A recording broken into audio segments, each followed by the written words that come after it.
Good evening. I will call the Wednesday, April 29th, 2026 school committee to order. All of our members are present except for Student Representative Marcus Perkins, who is excused. Will take us to the Pledge of Allegiance.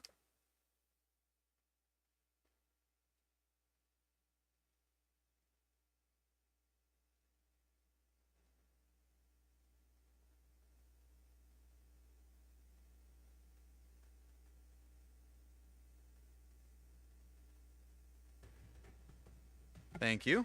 That will take us to a presentation on, or I may have an outdated agenda. There was previously one for the Welcome Center. Has that been changed? Okay, so that's changed. So we will move on to the consent agenda, and we have nominations for Hannah Beaupre, BMS teacher, Alana Cole, BCBA, replacing Stephanie Moulton, and Ashley Tengway, BMS teacher.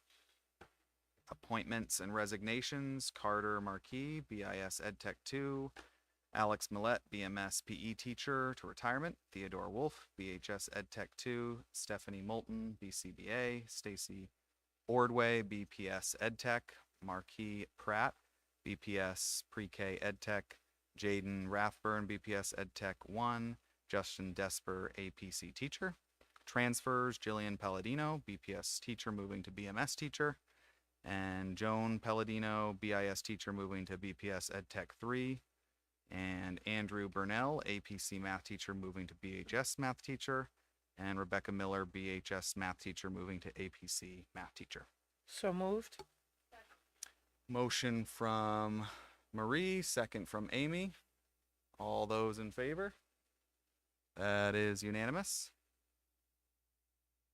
Thank you. And I did skip over the approval of last meeting's minutes, so I'll entertain a motion for the minutes from 4/8/2026.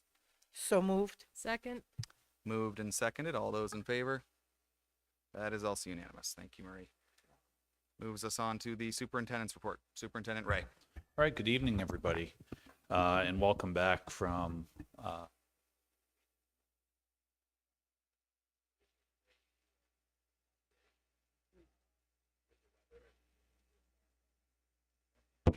there it is, microphone. You fix that real quick. But I wanted to just start off with a couple of things. First, thank you to the Kids in Need Foundation and the Burger King Foundation for their generous donation of 5 supply of teacher kits to Biddeford Middle School. This thoughtful contribution reflects a shared commitment to education and will make a meaningful difference in both for our educators and students. Want to make sure we have a reminder out there for parents for 2 things. One, pre-K registration. If you're interested in pre-K, please reach out to the primary school and get your kid enrolled for next year. And then also kindergarten registration's not that far around the corner either. Those are 2 important targets for us to help us build our numbers for the year and make sure that we're all set heading into the fall and we can get to that early. One of the things that the last couple of years we've done here at the high school is the day before April vacation, all of our high school students do a community service day.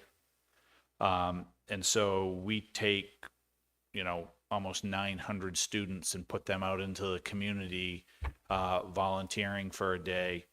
And so I want to say,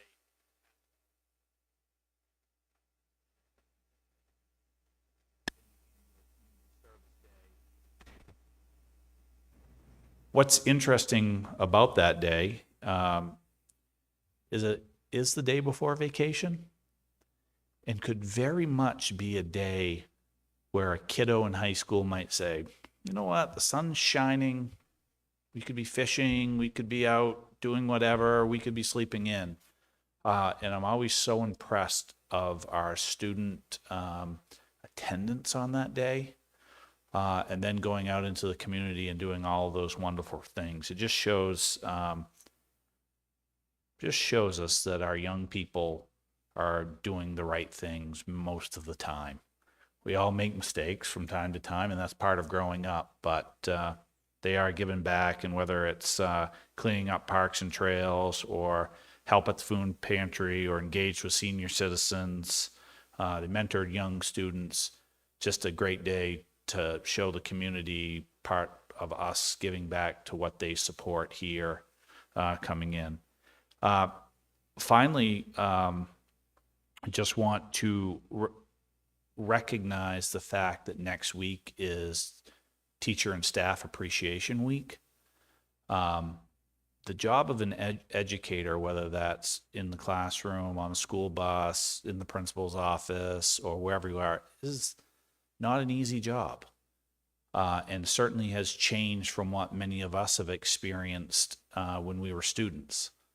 And I think one of the interesting pieces that I am very fortunate to be able to be part of from my lens is that not only do you get to see like just the day-to-day things that everybody expects, but it's also the text messages, the emails, the phone calls that happen from staff on the weekend, at night, rallying around student X because of what some issue, or student Y because some other need is there, or when you go to a athletic event or a band show and you see staff showing up at those are the things that really are important. And I was, on my drive over here from my other meeting, I was kind of thinking a little bit about that piece, because over there we were thinking about, Teachers Appreciation Week. And this weekend, I just have to go back, is that an acquaintance in Southern Maine, his aunt was my 6th grade teacher, and she's 94 years old, was my favorite of all time. And, really thinking about, she's 94 years old, so the call was about unpleasant, wasn't bad, but getting older. And to think about, all of us as we read on Facebook, and I would challenge everybody to think about, we have a Facebook post of worlds of a bunch of negatives, and we're going into Teacher Appreciation Week. I can easily list my top 3. Nancy Willie, Tracy Martin, and John Sawyer. And I bet all of you have those as well. So really thank you to the staff for what they do. It's probably a little more personal for me here, because many of over 14 years you've hired and been part of the process. You've grown relationships. And when we get into the budget piece, our staff here, they're getting it done with limited resources, and they care. And so thank you to them, and, thank a teacher next week, or an educator, or a custodian, or somebody, and hopefully our students will do the same. Thank you. Thank you. Any questions for the superintendent? Seeing none, we'll move on to the student representatives reports, starting and only with Cordelia Kane. Okay, so spring sports at the middle school and high school levels are in full swing. The Biddeford High School NHS inductions are happening on May 11th, and the 25-26 school year is quickly coming to an end, with prom and graduation right around the corner. Thank you. Any questions for Cordelia? Thank you. Brings us to committee reports. Michelle. Nothing to report, but I just want to remind people that the state of Maine just did pass the law that Jeremy mentioned last meeting, the bell-to-bell cell phone ban for schools. So that's something we'll be taking up in meeting. It goes into effect, I think, August 1st.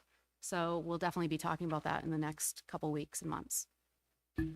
And Michelle, just to follow that up, because we will never have too many touch points between now and October 1 about this. A couple of things that we're doing here is we are hosting a regional meeting of area schools and superintendents to talk about what we're doing and what approach may be similar, what may be different. And then we also will continue to communicate with parents that, again, this is a requirement now. And each and every one of us who have children are going to have to adjust, including me, because sometimes it's just easier to text our own child, but we have to change that habit. I I guess we'll have to be a little more, I'll need to be a little more thoughtful at times too at the night before to make sure the message is received. But that's going to be a big change for us in schools. Good change, but a big change. Marie. Just briefly on negotiations. Negotiations are still open with our bus drivers and transportation, as well as the Ed Tech 1, 2, 3 library aides and administrative assistants. They're moving very well, and we've got some meetings scheduled next month. I think we have 3 scheduled next month, so we're moving ahead. Any other committee?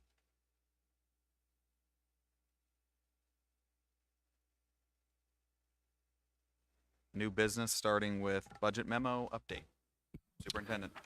Okay. Monday afternoon, we met with the finance committee. Just to give you a little backstory on this, is we were looking after additional bridge funding and some things came in, we really were working hard to get under that 3% tax increase rate.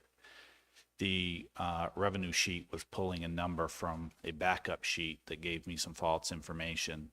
And I thank Pat Boston for catching that piece for us. And so it leaves us in a situation where we needed to work again to get, hopefully under that 3% rate. So we had to go back to the drawing board a little bit. And when you have a situation where a budget is, when 82% of your expenditures are staff, salary and benefits, and another 5% is debt service, there are not a lot of paper and pencils that get you to where you need to be. And so we made recommending $558,000 worth of reductions from the budget. And I'd like to walk through those a little bit with you to think about some rationale of what we did and why we're doing it. So the largest reduction comes from, we had talked about last time, the digital media program that we would be hopefully adding at the Center of Technology that was approved for state funding. That right now we had some limited signups, and Paulette has the ability to place that on hold for a year. And then we can really kind of reboot and think about that in the next, and there's a $200,000. So in one place between equipment and a position that was new, that was one place to look. Our second position that we removed would be a new position that we were hoping to add in as a middle school math interventionist. We've looked at AV equipment and some other major equipment at the vocational center that Paulette's able to take Perkins federal funding and pay for. So that seemed like an easy transition for us to move over. We would be looking at software and licensing for IXL math programs and other IXL programs. I think we feel that there are some, in tough reductions, we did not want to hit other staff, and there are other programs out there that are free that I think we can lean into.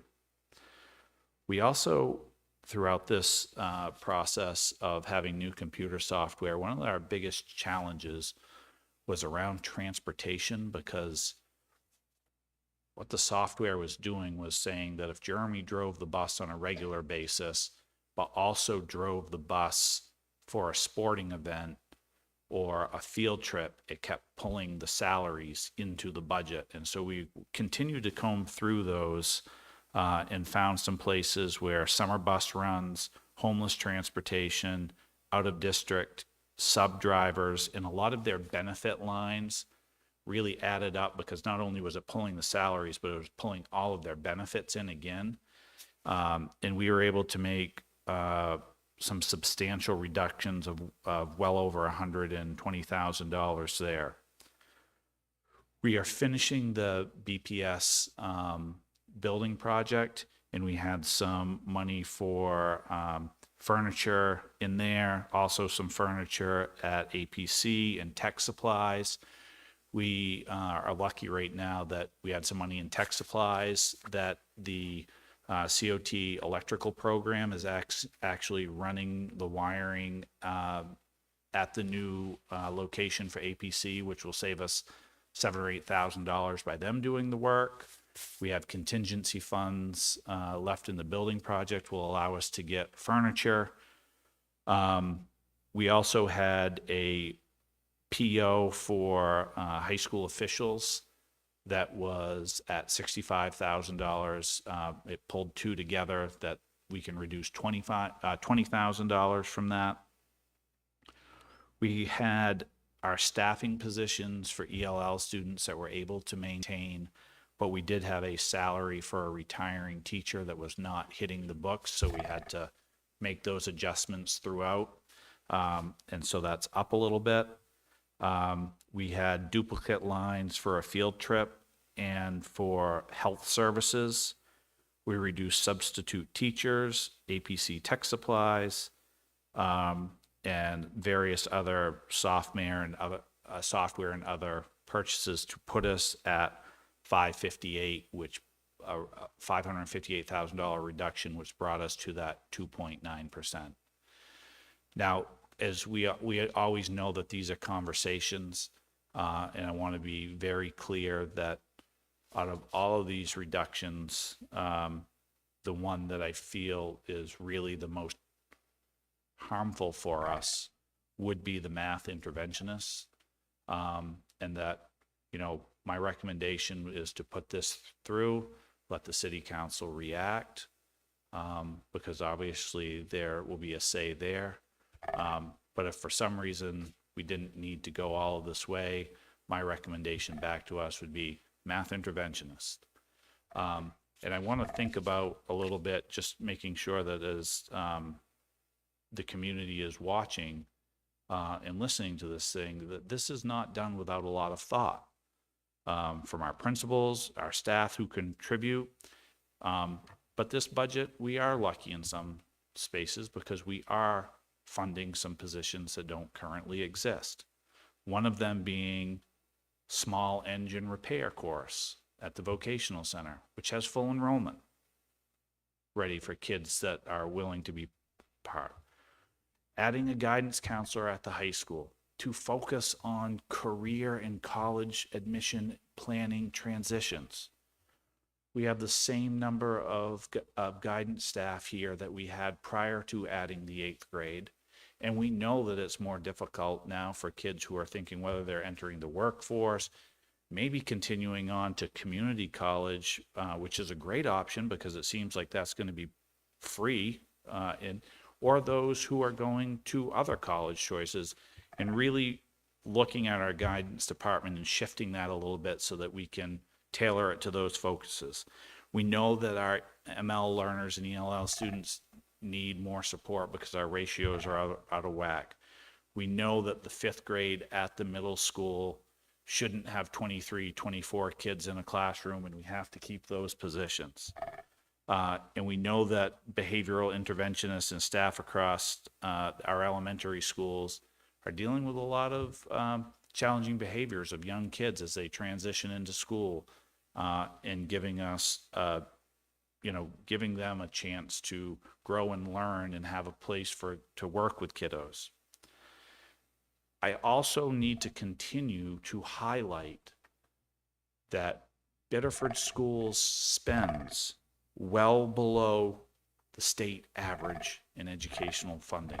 We are $2,000 below state average of every school funding, which means our staff, our teachers, they're trying to do as much as they possibly can with less funding behind each kid. And with funding comes additional staff, additional program. We can go back to, we know we need a math interventionist at the middle school, and that's worth $85,000. But when we look at the real data, we are doing as much as we can with the money that is provided for funding. And so I know that it's this, we're trying to be very responsible with the times because every single one of us probably drove past a gas station on the way over. We get it. But at the same time, our kids need the tools and the programs to move forward. And so I implore people at home to look at page 3 and what area schools are spending around us to help you be more informed about the decisions that you make. Additionally, we look at these things and we look at the challenges that our kids come to school. We look at our spending and we also look at our staff ratios compared to other districts around. And that's where spending goes. It goes towards more support and staff for kiddos to provide additional programming. And it's not only for kids who may need additional assistance. It can be for that enrichment class that sparks their interest, or a higher level math class, or additional college credit classes that can come in. And so it's also important for people to look with spending tends to be a direct correlation to student to staff ratio throughout all of the districts. And it's easy when we are faced with the challenge of passing a budget and rising taxes to get ourselves into that, as we have to do more with less, but we also have to allow the data and the facts to drive some of those decisions and understand what we're looking for. And so whether I'm not sure if I'm proud of it or not, because over the years we have tried to be very responsible stewards of local tax dollars. And over 13 years, our expenditure increase over a 13-year period from budget to budget has averaged 3.75%, while the annual increase to taxes over a 13-year period is 2.81% a year. That's the average. I guess, lucky or not, we have some longevity here in the position, and we can get back to what we've done over that time with consistent administration, consistent people in our building. And what we know is that consistently we spend under the state average, and we've been very responsible on taxes over that time. Now, one of the other pieces that I want us to make sure that we're thinking about and planning about as we enter the summertime is today, Governor Mills signed LD 2226 into law. It will be the next job of the legislature to fund that. But that was the work that we did as educators and communities to say, hey, communities who are in poverty need more. And I know that next year it's going to be really tempting to take additional funding to say, oh, we can soften the blow. But that funding is designed to help us get the programs that are needed for kids who are receiving less in communities who have less, in order to help level the playing field. And so I think it's really important that as we head into get past this budget, don't let too much time go by, and start thinking about, as a community, if that support is going in the area that it's meant to go, we have a systematic approach to how we are going to incorporate that into our budget throughout. So I urge you tonight to pass the budget as presented. We know it's not exactly what we wanted, but I think it's fairly responsible. I would want to be very clear that if there is any movement, surprises, good fortune coming our way, it would 100% be, I would be asking for middle school math interventionist. These things follow the plan and the memo that we asked last year. What would we want if we could afford it? And this is the direction that, I hope we can go and move forward and start planning for the next one. So happy to take any questions that people have. Questions for the superintendent? Amy? I just want to go on the record to say that I will absolutely vote for this budget in recognition of the great work that the staff have done to get to what city council have asked for to be responsible stewards of the budget. But I will also say that when you think about our community's struggles, having a school system that underfunds its children perpetually, endemically, generation to generation, is in and of itself a huge problem that is holding us back. And the fact that we have to balance the needs of these kids against the needs of folks who are struggling to pay their bills shows us that we all need to be fighting for a more equitable funding system. The work that Jeremy has done is incredible to get movement on that. But the state of Maine fundamentally should not be using property taxes to fund education. And until we move past that, this will be a serious problem for all communities like ours.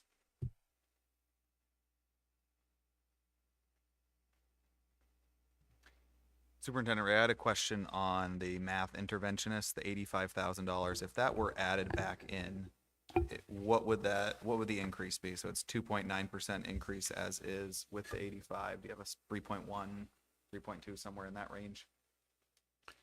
If you go on to the next question, while I'm listening, I can also calculate that. Any other questions before we go on to And Item someone would need to ask a question so that I have just the ability to do both. And if you could ask that towards Mandy and Chris, that would be awesome too. But if it's about money, don't ask it to Chris, please. Mandy and Chris. My question is about there's a line item there on the new reductions about reducing subs, money for subs, and I'm wondering how do you do that? Like what does that mean? How is that actually going to impact our schools? Chris, I'm going to take that one. Colin, that's an easy one. A lot of the impact on sub piece was just looking at prior year's expenditures. Okay. And then kind of digging into situations that, again, I wouldn't want to say, let's say, okay, I know why it was at this point one year. Here, historically, it may not have been at the point, and I can say, I know why. I don't expect that I know why to happen again, if that makes sense. So it was an estimate change, not a Correct. needs based. Like we weren't like, well, we're gonna have to make do with less subs. Okay, great. As long as it's not going to actually mean that we're going to be pulling the librarian to sub in a class or the. I'm not going to promise that either because we are always short. I mean, we do that anyway, but The availability of subs may not change. Liam, it would be $85,000 would be 3.19% instead of 2.990. Thank you. Marie? I just want to ditto Amy's sentiments and everything that she just said. And I too will be passing this budget. I think the staff has done a great job in doing what was asked of them. But I am going to put a plug in for that math interventionist. I strongly feel that with our demographics and our academic needs, that we need this particular position. I mean, we need several other positions as we look down the road, but while we're here today, we really do need that math intervention specialist. It's key. And, we're always looking at the scores when they come out, and people comment on the scores all the time, and everything is done comparatively, in public all of the time. And in order to work towards, moving in a positive direction, we need to provide the necessary structures in place for our students to get what it is they need to catch up. I'd like to piggyback on that Megan? because I think that, one of the ways people decide, like, what community am I going to go and live in, right? They look at our school systems and then they look at our grades as a school system. And when you're evaluating the grade of a school system, the NWA, the standardized testing, comes into the equation, and whether we can all talk for a long time about why that shouldn't be, how you evaluate a school. Scores are one of those ways that we're evaluated, and so our math scores and our reading scores are low. We know that. So these interventionalist programs, the ELL teacher, the behavior teacher, the math specialist teacher, those are the positions that are going to boost our scores, which are going to draw people into our community. The young tax-paying family who's saying, like, what school system do I want to put my kids in? So, like, it's an investment in building the community again. And I agree, taxpayer dollars funding schools, like, but while we're in this system, I think $85,000 is, we're going to get that back tenfold in terms of the investment in our younger students. It's just my other plug. Any other questions or comments on the budget memo? I will say, so the $85,000, I look at that, I agree with the 3 school committee members who said that. I think that's a really worthy investment. The way mechanically it would work at a council level is we will take the school budget, and then there's an opportunity for the city council to make amendments to that before it goes out to the voters. There's also an opportunity here tonight if someone would want to make that motion, and then what is sent to the city council already has that included in there. There's a trade-off there, because at that point they could also cut it from the budget, but I see a value in it. So it's a lot harder to add dollars when you're at that meeting than it is to remove them. Just food for thought. I'm going to ask you what you think, Jeremy. I think we see value in asking. So my response to that was, I heard a message loud and clear. And I would like to honor that message. I suspect that in this day and age, it's probably already being talked about. Over the course of my career here, and I said it a few weeks ago, there's a wonderful man named John McCurry who used to surprise me every year about adding money into the vocational budget. And Liam, I agree with you. Doesn't happen very often. But I believe in the city council. I believe in our community. I believe in the good work. And I know it's tough times.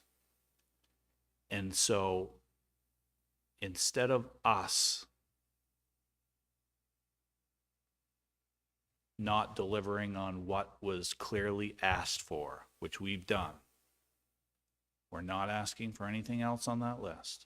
We think there's one thing that we need. And I think this is an opportunity for the city council to know. We'll express what that one thing will be. It's a clear addition to one of the 11 lines under, the general fund. We've delivered on what we've been asked for. But if there was something that we could do about that one, we would not, because what happens at the city council level is they would be making a motion to add, just like if they made a motion to decrease money, that's really what they can do is decrease. And you guys decide where it comes from. I think what we're signaling is that if there was an 85,000, we already know where it's going to go. We can tell you right now. I can have the backup paperwork there. I can look around. I see the head shaking. So I think I would like us to deliver on the ask, and they clearly will know our position as a board. Marie? I'm going to make a motion that we move this budget forward as proposed. Second. Motion and a second. Any discussion on the FY27 school budget? Seeing none. All those in favor? That is unanimous. First reading of the school budget is on next Tuesday, May 5th. The second reading is scheduled for 2 days later, May 7th. That's due to the timing issues of when we need to get absentee ballots out ahead of the June 9th school referendum. So for any folks interested in attending those meetings or writing to the city council ahead of time, either before May 5th or before May 7th would be the best time. Marie? Liam, could you please tell us what time those meetings will be at? Those meetings will be at 6 p.m., both of them. Thank you. Thank you. And so that handles item LB, that was the FY27 detailed budget. And that brings us to item C, which is second reading overnight field trip Odyssey of the Mind World Finals. So moved. Second. Moved by Marie, second by Amy. Any discussion? All those in favor? That is unanimous. Thank you. Marie. May I just wish all of them good luck in their endeavors. I'm just so proud of that program and everything they've done over the last few, no, I shouldn't say last few years. It's been quite a few years where they have just been, yeah, it is a dynasty. And Victoria Salo has just been tremendous in her leadership there. So good luck to all of our students participating in that. Have fun, you know, and go get it. Thank you. That brings us to the public participation portion of the meeting, for which we have a 3-minute limit for comments. And I will, if anyone would like to make comments, feel free to come up to the microphone. 3-minute limit, and school committee does not respond to the comments being made, but we're here to listen. Thank you.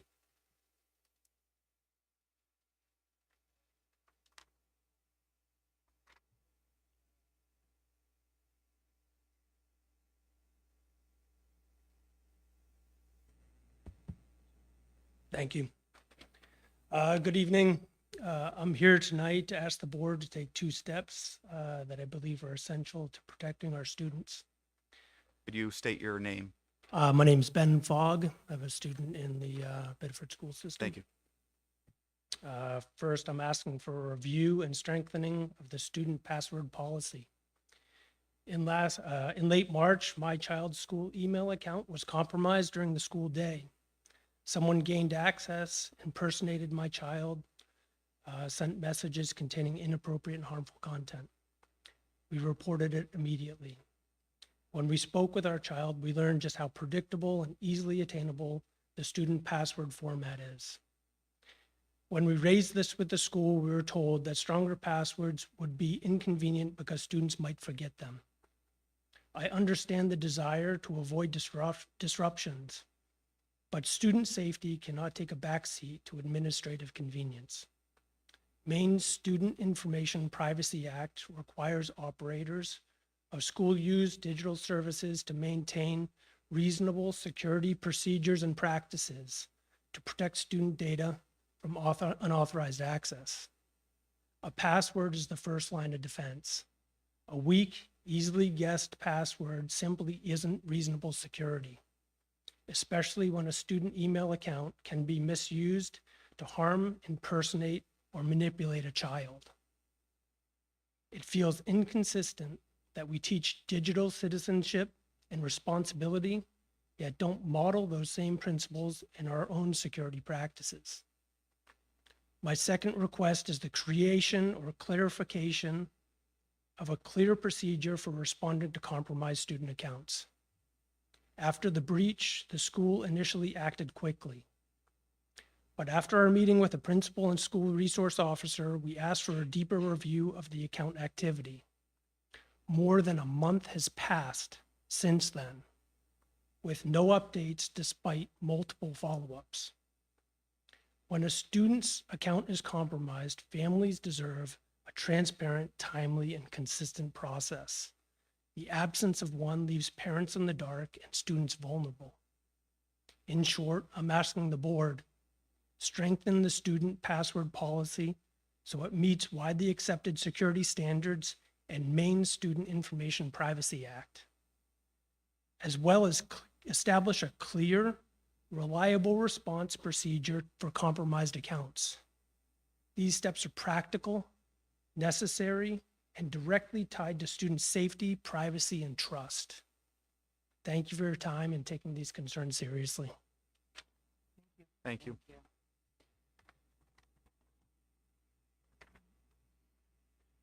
Brings us to communications. Any other business from committee members? Marie?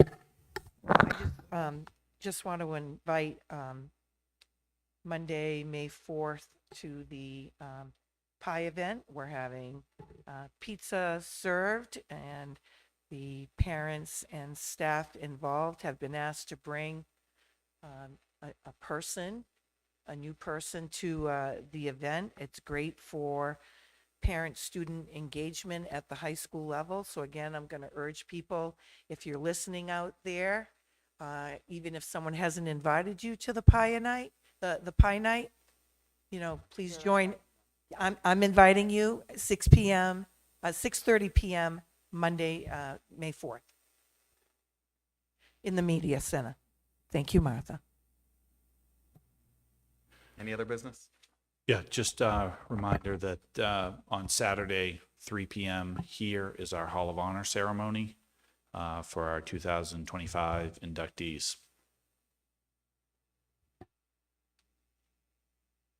Thank you.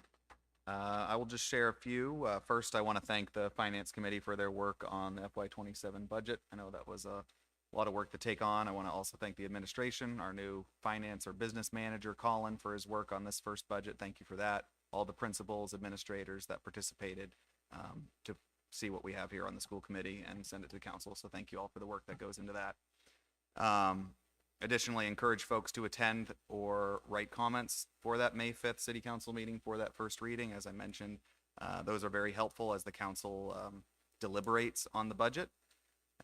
And then some on lighter news, I do want to commend the Biddeford High School and Principal Murray for the Community Service Day and the team that put that together. I was very impressed by the students, as were several employees at the city side of things. Both our Public Works and Recreation departments had individuals that from the high school that were at our parks and other public spaces cleaning up and helping out. So I want to thank them for that.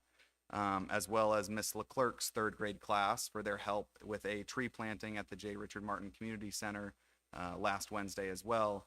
They planted that with a donation from Councilor Pearson on the city council, and will provide shade for those who are enjoying the new playground eventually. And thank you to Principal Netto for helping organize that event. And with that, I'll entertain a motion to adjourn. Motion by Amy, second by Marie. All those in favor? Unanimous. Meeting adjourned. Thank you.